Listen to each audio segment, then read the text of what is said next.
Do you hear that sound? That is the breath of death itself, stalking Allied pilots through the Pacific skies of 1942. If fear had a color in World War II, it would be the blood-red circle painted on the wings of Japanese fighters, the rising sun insignia. The Mitsubishi A6M Zero was not merely an aircraft. It was a phantom that seemed to defy the very laws of physics in the early Pacific War. It was impossibly fast, cutting through the heavens like a silver bolt of lightning. Its speed left American pilots breathless and terrified. The Zero's agility was supernatural. It danced on air currents like a swallow, executing turns that Allied pilots could only witness in nightmares. Its combat range seemed infinite, as if the fuel tanks were filled not with aviation gasoline, but with some inexhaustible dark magic. Picture yourself as a young American naval aviator in 1942. You are strapped into the cockpit of a Grumman F-4F Wildcat. Your Wildcat feels heavy and sluggish compared to what lurks out there. Sweat soaks through your flight suit in the suffocating cockpit heat. Behind you stretches the endless, unforgiving Pacific Ocean. Above you hangs the merciless tropical sun. There is nowhere to hide out here. Suddenly your radio crackles with the terrified scream of your wingman. The transmission cuts to static. Your blood runs cold instantly. You jerk your head around desperately. In that split second, your heart stops. A silver glint has appeared on your 6 o'clock, impossibly fast. Before you can even push the stick forward to evade, a stream of 20mm cannon fire is already tearing into your fuselage. Metal shears apart. Glass shatters around you. Your aircraft transforms into a fireball in seconds. This is the reality of facing the Zero. In your final glimpse as you bail out toward the ocean, the Zero pulls into a vertical climb so elegant it seems almost arrogant. This was the Zero myth. In the Philippines, Java Sea, Coral Sea, and Midway, this legend was forged in the blood of Allied aviators. 12-1. That was the kill ratio in those desperate early months. For every Zero destroyed, 12 Allied aircraft were lost. This suffocating statistic transformed the word Zero into a synonym for death itself among Allied forces throughout the Pacific theater. Despair hung like thick fog over every Allied airbase. Commanders watched young men take off, knowing most would never return home. The fear ran so deep that American High Command issued a secret directive. It was perhaps the most humiliating order in aerial warfare history. No pilot was to engage a Zero in single combat. If you encounter one alone, do not fight. Run. Run at maximum throttle. In the collective mind of 1942, the machine built by man simply could not defeat this Japanese monster in fair combat. But history's most fascinating quality lies in its unpredictability. Wars that decide the fate of nations often turn on the smallest events. The shift in air superiority for the entire Pacific War began not on any major battlefield. It began with a single rifle bullet. It began with a patch of marsh that looked deceptively like a gentle meadow. It began with the mistake of a 19-year-old Japanese pilot. Let us turn back the clock to June 4, 1942. The eyes of the world are fixed on Midway, where carrier fleets stood. But thousands of miles north in the fog-shrouded Aleutian Islands, another battle is quietly unfolding, a seemingly minor diversion. This is the edge of the world, a frozen wasteland that even the devil would avoid. The sky is perpetually lead gray above these desolate islands. The wind carries ice-bell exposed skin like tiny knives. This place exists at the very edge of human endurance and survival. To distract the Americans from Midway, the Japanese Navy has launched an air raid on Dutch Harbor, Alaska. A strategic deception unfolds. Amidst the deafening roar of engines, a light gray Zero with tail number for 593 pierces through the low-hanging clouds. In the cramped cockpits, its flight petty officer First Class Dodayoshi Koga. He is young, only 19, but utterly confident in his skills. Koga possesses the fanaticism and confidence characteristic of elite Japanese pilots. He was forged by training so rigorous it bordered on inhumanity. He believes in the Emperor with absolute devotion. He believes in the Empire's divine mission. Above all, he believes his Zero is invincible. The fire of battle burns in his eyes as he rolls and dives over Dutch Harbor. His 20mm cannons spit tongues of deadly flame. American PBY flying boats and fuel storage tanks are riddled with his precise fire. Black columns of smoke rise from the frozen Alaskan tundra. Just as Koga completes his strafing run and pulls the nose up to return to his carrier, American soldiers below raise their weapons. It is a chaotic and disorganized counterattack from the ground. Anti-aircraft guns, machine guns, even rifles fire desperately at the sky. A dense web of fire weaves through the frigid Alaskan air. It is a statistically insignificant event, a probability too small to calculate. But in that single frozen second, fate itself pulls the trigger. A lone rifle bullet finds its mark against all conceivable odds. The bullet pierces the fragile aluminum skin of the Zero. It does not hit the fuel tank. It does not kill the pilot. Something worse happens. With coincidental precision, the bullet severs a thin oil return line deep within the engine compartment. A tiny cut, but absolutely fatal. On the ground, this repair would take a mechanic 5 minutes, but at altitude over enemy territory, it becomes an irreversible death sentence. Koga does not notice the damage immediately. Then black spots begin to appear on his windshield like dark raindrops. Hot oil sprays everywhere.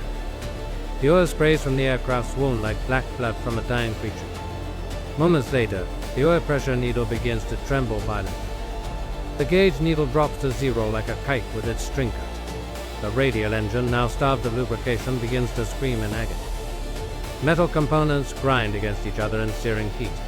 Every piston movement becomes torture. Koga knows this engine will soon cease completely. He must crash land immediately, but he cannot land at Dutch Harbor. That is American soil. Capture will bring shame worse than death itself. For a man who lives by the ancient code of Bushido, to become a prisoner of war is an unbearable disgrace that stains his family forever. Calmly, with the discipline of his training, Koga calls his two wingmen over the radio. His voice is steady despite the dire circumstances. "I will land on Akutan Island," he announces. According to intelligence, Akutan has a flat open area. A Japanese submarine waits nearby to rescue pilots. It is his only lifeline. Koga pushes the control stick, and his wounded Zero, trailing back smoke like a bird with broken wings, banks toward Akutan. His two wingmen, Makoto Endo and Tsuji Uoshikada, position themselves protectively alongside their stricken comrades' aircraft. In their view, the desolate volcanic island grows larger on the horizon. They spot the landing zone Koga identified. It appears green and safe. From the air, the landing zone looks lush and green, smooth and inviting as a manicured golf course. Among the rocks and ice, it appears safe. Koga lowers his landing gear with methodical precision. The airspeed drops, the flaps extend downward. The altimeter unwinds rapidly toward zero. Through his oil-smeared windshield, Koga stares intently at the green patch below. Poser. He sees wind rippling through what looks like grass. He adjusts his attitude carefully, preparing for a standard field landing. His training takes over. Every motion is precise in practice. But those sharp eyes, trained to spot enemy aircraft miles away, have been deceived by nature's perfect and deadly camouflage on this remote island. It is not grass. It is the Alaskan tundra, a deadly natural trap that has claimed countless animals and now awaits its most significant victim. Beneath that verdant vegetation lies not solid earth, but a bottomless mixture of mud and water, solid on top, soft as porridge beneath. This natural trap formed over thousands of years, patiently waiting.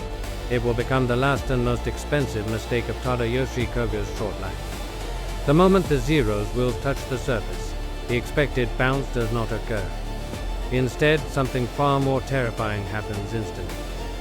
The landing gear struts, designed incredibly thin to save weight, slice into the muck like knives cutting through warm butter. The laws of physics exact a cruel and merciless toll. The high-speed aircraft meets massive resistance as the wheels are trapped by the hungry mud. The massive inertia throws the multi-ton metal machine completely off balance in an instant. There is no gentle slide. There is no cushion.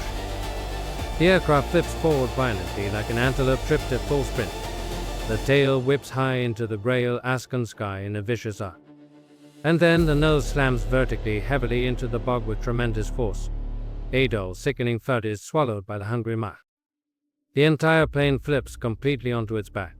Belly faces the gray sky. The fragile cockpit canopy smashes directly into the viscous sludge. Inside the cramped cockpit space, time freezes for Tadayoshi Koga. The immense impact force throws his body forward against the restraints. The harness snaps tight against his chest with crushing force, but it cannot save him from what happens next. His helmet strikes the instrument panel. His neck snaps instantly with the sickening force of the impact. No blood, no struggle, perhaps not even pain in that final fraction of a second. The 19-year-old eagle of the Japanese Empire dies in that split second. On the frozen soil of a foreign land, his war ends forever. Above the silent wreckage, Endo and Shika dot circle in their Zeros, watching in stunned horror. They call Koga's name. Only static answers back. Now these two young Japanese pilots face an agonizing choice that will determine the fate of their empire. The weight of duty presses down upon them. According to strict Imperial Navy protocols, if a warplane crashes in enemy territory and the pilot cannot destroy it, the wingman must strafe the wreck. They must blast the Zero into unrecognizable fragments. They must prevent its secrets from falling into American hands, even if that means firing upon Koga's body. Endo's finger hovers trembling over the cannon rigger. His crossers lock onto the inverted fighter below. A single press would destroy everything. But Endo hesitates at this crucial moment. From the air, the plane appears almost intact. Perhaps Koga is merely unconscious, trapped but still alive. Perhaps he waits in the cockpit for the submarine rescue. To fire now would be to murder a brother in arms. This thought tortures Endo's mind. Adding to this impossible choice, their fuel warning lights begin blinking urgently. If they do not turn back now, they too will fall into the sea. In the end, humanity defeats the strict military code, or perhaps wishful thinking defeats cold reason. They convince themselves that Koga might be alive. They retract their guns and waggle their wings in a final, sorrowful salute to their fallen comrade. Then they turn back toward the distant carrier. They do not know that this moment of mercy, this hesitation born of brotherhood, will ultimately bring catastrophic ruin upon the Empire of Japan. The nearly pristine Zero remains inverted in the Alaskan mud. It is a gift trapped by death itself, carefully packaged and waiting to be opened by America. Akutan Island returns to its ancient silence. Only the biting Arctic wind howls across the marsh, singing a funeral dirge for the coming fall of an empire. For an entire month, the thick, unyielding Alaskan fog covers this tremendous secret like a heavy blanket. Koga hangs upside down, alone in the wilderness. It is not until July 10, 1942, that the gears of fate begin to turn once again. Discovery approaches from an unexpected direction. A lost American PBY Catalina patrol plane struggles through the thick cloud cover, desperately searching for a navigational reference point. Pilot William Thies scans the ocean below with intense, exhaustive focus. The clouds have disoriented his crew completely. They needle and mark anything. Suddenly, miraculously, the clouds part for a brief moment. A beam of golden sunlight strikes the marshland below like a theatrical spotlight. Thies squints against the sudden brightness. He sees a strange glint that catches his attention immediately. It is not rock. It is the unmistakable sheen of polished metal reflecting the sunlight. And on that metal surface, a bright red circle that stops his heart. Look there, Thies screams over the communication system. That is a Zero. My God, that is an intact Japanese Zero fighter on American soil. The incredible news spreads like wildfire through the American military command structure. Shock, disbelief. Then euphoria sweeps through every office. A0, the aerial demon that has terrorized the entire Pacific Fleet for months, lying there apparently intact. It is like finding an alien spacecraft. The very next day, a groundwork of team lead by Thies himself lands on Akutan Island. They face a hostile landscape that tests every man. The mud is waist deep with every exhausting step. The earth itself fights against their progress. Mosquitoes swarm them like miniature dive bombers. But no man complains despite the brutal conditions. Their eyes remain fixed on the mechanical behemoth lying belly up in the distance ahead of them. When they finally stand before the steel beasts, the silence among them becomes almost sacred. Only the Arctic wind and heavy breathing fills the air. This is not merely a pile of twisted metal before them. It is a tomb. Through the shattered canopy glass, they can see Yoshi Koga still inside. The cold Alaskan climate has preserved the young pilot. He remains frozen in his final posture, the harness still cutting into his body after weeks. Even in death, he seems to guard the Empire's secrets with the same devotion he showed in life. The sight creates complex emotions in every American heart. These soldiers hate this machine and everything it represents. They have lost friends and brothers to its deadly efficiency across the Pacific theater. But standing here, facing the silent killer and the corpse of a boy their own age, they feel something deeper, the cruel essence of war itself. There is no time for prolonged sentiment, however. Engineers carefully cut open the fuselage, extracting Koga's remains with the delicacy of diffusing explosive. They do not discard him like garbage into the cold ocean. Instead, they dig a proper grave nearby in the frozen Alaskan earth for their fallen enemy. The American soldiers give their enemy a brief but solemn Christian burial. Enemy or not, death is the great equalizer of all men, ashes to ashes. The real technical work now begins. The aircraft must be moved from the bog without suffering any additional damage to its precious components. It is a Herculean task with no heavy cranes available, no roads, just men and basic tools against the stubborn, unforgiving Alaskan wilderness. Engineers struggle in the mud for days, using crude skids and hand winches to drag the impossibly light fighter inch by painful inch toward the shoreline. Finally, after tremendous effort, the Zero is loaded onto a waiting barge. It begins its journey to Seattle, then to San Diego for complete analysis. At Naval Air Station North Island, the nation's top aeronautical engineers, net adjusters, and ace test pilots wait eagerly. They will dissect this mechanical beast. If you want to truly defeat your enemy, you must first understand his philosophy completely. This principle guides every aspect of the coming analysis. When American engineers begin to carefully dismantle the Akutan Zero, they are stunned into silence by what they discover. The shock is not from advanced technology. The shock comes from the extremism of the Japanese design philosophy itself. It is built around a single, obsessive principle taken to its ultimate conclusion. The Zero is light, absurdly, impossibly light. Every gram has been shaved away with fanatical precision that borders on artistic obsession. The entire airframe utilizes a special alloy called extra super duralumin, a Japanese metallurgical breakthrough harder than steel yet lighter than standard aluminum. Designer Jiro Horikoshi drilled hundreds of lightning holes into every spar and bulkhead. The structure resembles delicate lacework more than a war machine.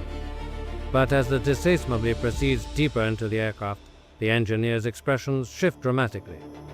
Admiration transforms into confusion, then into horrified disbelief. There is no armor protection anywhere. Not a single plate of steel protects the pilot from enemy fire. He sits completely exposed in the sky. There is no steel plate behind the pilot's seat. The pilot sits naked in the sky, completely vulnerable to any bullet that finds its way into the cockpit. The windshield is not bulletproof glass as expected. It is simple commercial plexiglass that would shatter at the slightest impact from enemy rounds. But the most damning discovery lies in the fuel system. American aircraft use self-sealing fuel tanks lined with rubber that swells to plug bullet holes automatically. The Zero's fuel tanks are nothing like that at all. The engineers tap them and hear a hollow, tinny sound. They are simple, thin aluminum containers. What does this mean in combat? A single incendiary round hitting the fuel tank creates a leak. When that fuel meets any spark, the entire aircraft becomes a fireball. This is a brutal revelation about the core logic of Japanese militarism itself. To pursue ultimate performance, designers completely sacrifice pilot survivability. In their philosophy, offense is the only form of defense. The aircraft is designed purely for killing, not for bringing pilots home safely. Human life becomes a cheap, expendable consumable in this equation. Only military victory carries any value. This Bushido engineering creates a glass sword. Beautiful, impossibly sharp, capable of slicing through iron with elegance, but made of material that shatters at the first serious resistance it encounters.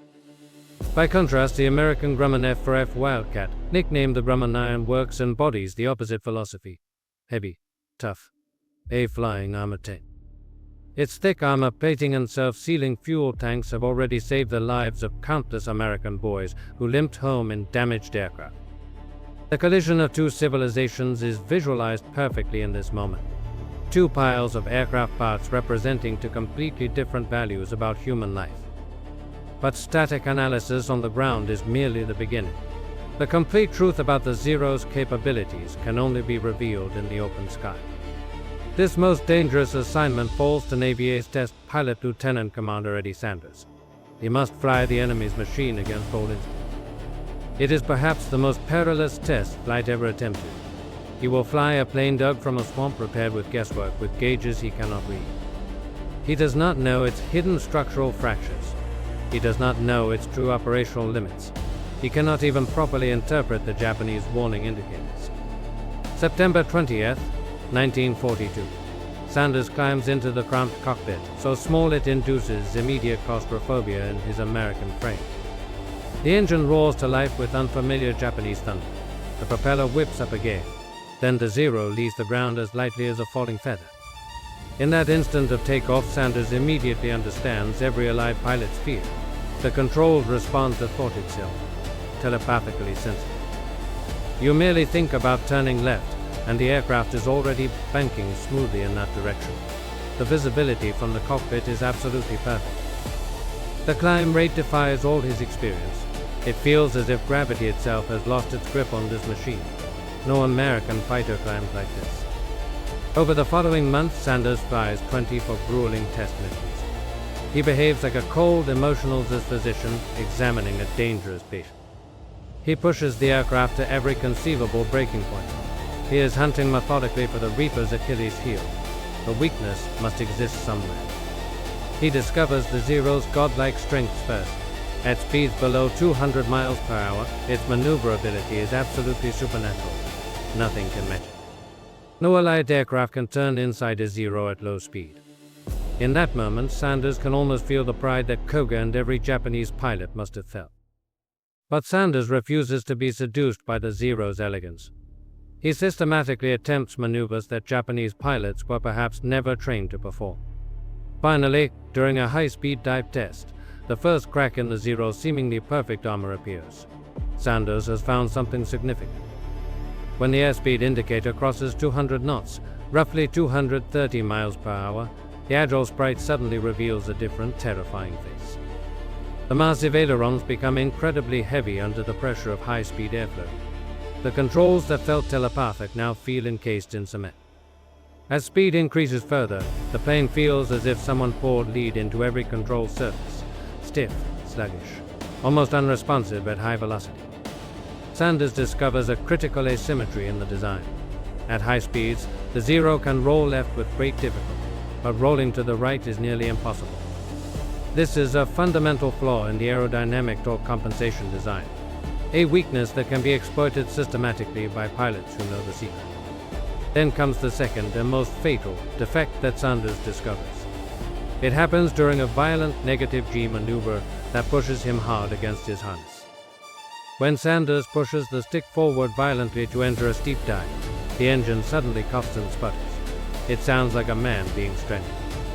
And then, terrifyingly, complete silence fills the cockpit. The engine cuts out entirely. The propeller windmills uselessly in the rushing air. Total power loss. The aircraft loses all power instantly. Sanders' heart leaps into his throat, but his experience and skill allow him to restart the engine before disaster strikes. Back on the ground, engineers examine the fuel system carefully and identify the precise culprit. It is an archaic design decision with fatal consequences. The Zero uses an old-fashioned float carburetor, similar to a basic motorcycle engine. Under negative gravity conditions, the fuel floats upward and starts the engine. American aircraft use pressurized fuel injection carburetors instead. They can fly inverted, perform loops, execute any maneuver. The fuel always flows properly. In that moment of discovery, Sanders knows with absolute certainty that he holds the throat of the Reaper itself. He has found the sword to slay this dragon. The comprehensive test report, hundreds of pages long, is copied urgently and rushed to every squadron commander throughout the vast Pacific theater. It becomes the greatest tactical spoiler in the entire history of aerial warfare. The enemy's secrets laid bare for every Allied pilot to study and memorize. Before this report, Allied pilots facing a Zero felt the terror of an unknown, seemingly invincible force. Their hands shook. Their combat instincts failed them. But now they possess a complete walkthrough. A cheat sheet for survival and victory. Simple, brutal, and lethally effective. It contains just a fundamental rules. Rule number 1: never, under any circumstances, engage a Zero in a turning dogfight at low speed. that remains certain suicide regardless of pilot skill. Rule number 2: if a Zero gets on your tail, do not panic. Push the nose down immediately. Dive at maximum throttle. Use negative GS to your advantage. Exploit those precious seconds when the Zero's engine cuts out under negative gravity conditions. That brief window is your escape route from certain death. If you find yourself at high speed, turn hard to the right with everything you have. The Zero's stiff ailerons physically cannot follow you in that direction. More importantly, this classified report validates the Thatch Weave defensive tactic invented by Commander John Thatch. His theory is proven scientifically correct. It also gives birth to the devastating boom and zoom doctrine that will transform Pacific air combat. Attack from above with overwhelming speed and energy. Use the heavier American aircraft's superior diving speed to attack from altitude. Fire your weapons. Then zoom back up to safety. Never get tangled in turns. Meanwhile, the designers of America's next-generation fighter, the Grumman F-6F Hellcat, examine the test data with knowing, confident smile. The Akutan Zero confirms the design philosophy completely. They do not need to build a lighter, more maneuverable aircraft. They need the exact opposite approach. Build a heavier aircraft with overwhelming firepower. Give it 2,000 horsepower against the Zero's 1,000. Give it thick armor plates everywhere. Install more guns with more ammunition. Do not build a delicate dancer for the sky. Build an unstoppable armored juggernaut that crushes everything in its path. The devastating effect of all this knowledge becomes apparent immediately on Pacific battlefields. The tide of aerial warfare begins to turn irreversibly. Just 2 years after Koga's crash, in June 1944, the Battle of the Philippine Sea erupts across the Western Pacific. It is no longer a contest. It becomes a systematic slaughter of Japanese naval aviation. The hunters have become the hunted in the skies above the Philippine Sea. Hundreds of American F-6F Hellcats sweep across the sky like avenging angels of steel and fire. They face inexperienced Japanese pilots and barely improved Zero. The American pilots treat the engagement almost like casual target practice at a shooting range. The terror has completely reversed direction now. Look at that turkey burn. The radio frequencies fill with relaxed, almost mocking shouts from American pilots as Zero after Zero falls from the sky. The once invincible Zeros, struck by just a few rounds of heavy .50 caliber machine gun fire, explode spectacularly like fireworks in the tropical sky. Meanwhile, American Hellcats riddled with dozens of bullet holes limp back to their carriers safely. The pilots climb out, shaken but alive and grateful. Japanese pilots realize with mounting despair that their legendary maneuverability has become completely useless against these new American tactics and machines. The Americans simply refuse to engage in turning battles anymore. They hammer the Zeros from above like thunderbolts from angry gods, then climb away untouchable. This single day of battle becomes immortalized in history as the Great Marianas Turkey Shoot. The nickname tells the entire brutal story of what occurred. On that single catastrophic day, the spine of the Imperial Japanese Navy Air Service is snapped forever. Their legendary sword shatters against the American hammer. The elite pilots who terrorized the Pacific for years are now gone forever, along with their irreplaceable skills and combat experience accumulated over a decade. Japan cannot train replacements fast enough. The war in the air is effectively decided. Everything that follows becomes merely a matter of inevitable time. At the end of our story, let us return one final time to that silent marsh on remote Akutan Island, where everything changed forever. The Arctic wind still blows across the tundra as it has for thousands of years. The grass still grows over the spot where Koga met his fate. Tadayoshi Koga, that 19-year-old boy from Japan, could never have imagined the consequences of his single crash landing on that foggy June day. His death ultimately had a deeper impact on the entire Pacific War than if he had lived to shoot down 100 Allied aircraft in glorious combat. After the war ended, Japanese Lieutenant General Masatake Okeyumaya made a painful admission that echoed through military history circles for decades. The acquisition of the Akutan Zero was no less serious a blow to Japan than our devastating defeat at the Battle of Midway, he confessed solemnly. That Zero with tail number for 593 was later destroyed in a routine training accident on American soil, ending its strange journey as an unwitting traitor. But its legacy transformed the entire history of aerial combat forever. One crashed aircraft changed the course of the greatest war humanity has ever witnessed. This story is not merely about a single aircraft or a single pilot who died young on foreign soil. It represents something much larger and more profound. It is the ultimate confrontation between two civilizations holding completely different philosophies about warfare technology and the fundamental value of human life. Japan bet everything on the individual skill of the samurai warrior, on momentary explosive power, on the fleeting aesthetic beauty of the cherry blossom. Beautiful but fragile, they built the ultimate work of mechanical art but forgot to adequately take the irreplaceable human being operating inside it. America bet on overwhelming industrial capacity, on cold systematic data analysis, on acceptable margins for error, and on bringing young men home alive. They chose heavy armor over elegant maneuverability. They chose pilot survival over maximum aircraft performance. In the end, that choice made all the difference. The Zero was undeniably beautiful. Beautiful like a perfect cherry blossom at the moment of its bloom. But in the brutal calculus of total warfare, beauty is not enough. In the end, it is not the delicate flower that wins the war. It is the heavy, unstoppable steel of industrial mass production and systematic thinking. Today, when we stand before silent warbirds preserved in museums around the world, we see far more than cold aluminum sheets and rows of rivets. We see the vanished lives of young men from both sides who never grow old. We see the brutal mathematical calculus of that desperate terre laid bare. And in that distant Alaska marsh, the echo of a dying engine still seems to linger across the decades, a whisper from history that refuses to be forgotten. It reminds us that in the grand narrative of war and human conflict, a single tiny accident can be enough to completely pivot the fate of the entire world. If you want more hardcore breakdowns of history's greatest turning points and decisive miscalculations, hit that subscribe button and ring the notification bell. I'm your aviation history guide. Until next time, keep looking up at the sky.